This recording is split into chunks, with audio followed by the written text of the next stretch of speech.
Bonjour à tous, bienvenue pour ce nouveau numéro de Dans les rues de Paris. Aujourd'hui, nous allons nous intéresser à la rue Saint-Denis. Je me permets d'abord de prendre quelques secondes pour vous rappeler que si les vidéos vous plaisent, eh bien vous pouvez tout à fait vous abonner à la chaîne, ça m'aidera énormément à continuer. Maintenant, on va regarder la carte postale et ici on commence évidemment comme d'habitude par le titre. Tout Paris, rue Saint-Denis, 1er et 2e arrondissement. Tout Paris, c'est une célèbre série de cartes postales éditées par l'éditeur Fernand Fleury, dont vous voyez le logo en bas. On constate qu'à ce moment-là, Fernand Fleury utilise encore le trèfle à 3 feuilles de Charles Collas. Donc nous sommes entre 1903 et 1910, qui sont les époques de collaboration entre les deux éditeurs.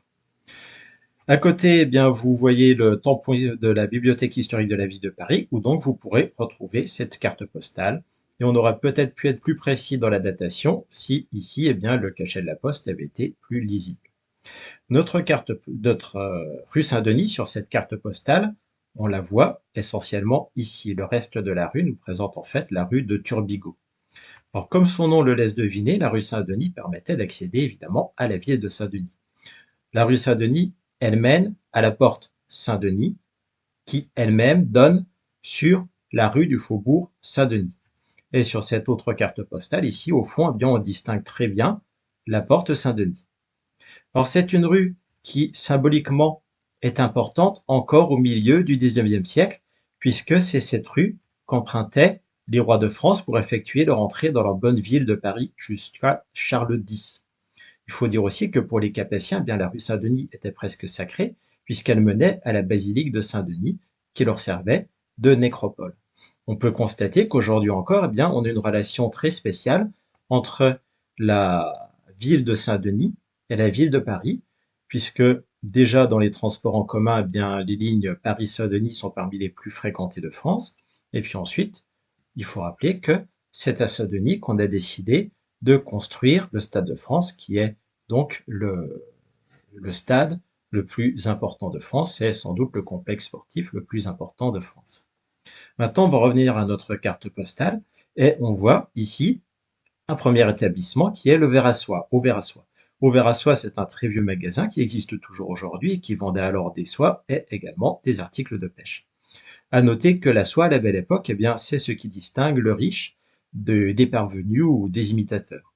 Ce n'est pas vraiment dans la tenue elle-même ou dans les meubles d'ailleurs qu'on peut faire la différence, mais on se distingue vraiment par le matériau qu'on emploie, que ce soit pour la confection des meubles ou pour la confection des vêtements. Vous voyez également que le Verre à Soie se trouve au 23, c'est le 23 de la rue du Turbigo, donc on est bien au croisement de la rue de Turbigo et de la rue Saint-Denis.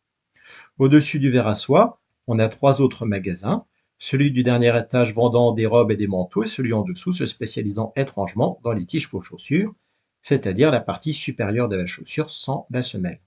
Et enfin, au premier étage, eh bien, on trouve un vendeur de cravates. Et quand on regarde les almanachs de la rue Turbigo, eh bien, on a vraiment l'impression d'une concentration de boutiques, soit coton, tissu, mode, cravate, chaussures, etc. En face de notre Verre à Soie, on a un autre établissement au rez-de-chaussée qui est cette fois une pharmacie. Au-dessus, vous avez une mercerie. Si on s'amuse à zoomer sur le panneau de la pharmacie, eh bien, on peut lire une sélection de ce qui se vendait en pharmacie, orthopédie, bandage, corset, bas pour varices.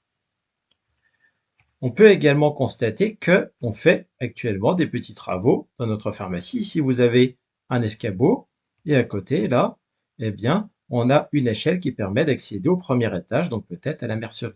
On a également manifestement des gens qui s'affairent autour de cette échelle et au premier plan, on a des chevaux harnachés qui sont pas ici des chevaux de fiacre, sans doute pas non plus des chevaux d'omnibus, donc peut-être, pourquoi pas, des chevaux d'un véhicule de livraison. On a d'autres véhicules là-bas, et c'est par là qu'on terminera. Alors ces véhicules, on les distingue assez mal, mais ce qui m'intéresse, c'est plutôt au tout premier plan, là, vous avez une bicyclette. Et sur cette bicyclette, eh bien, on reconnaît un policier. La bicyclette est le premier moyen de locomotion rapide des policiers. La voiture est très peu répandue dans la police à la Belle Époque.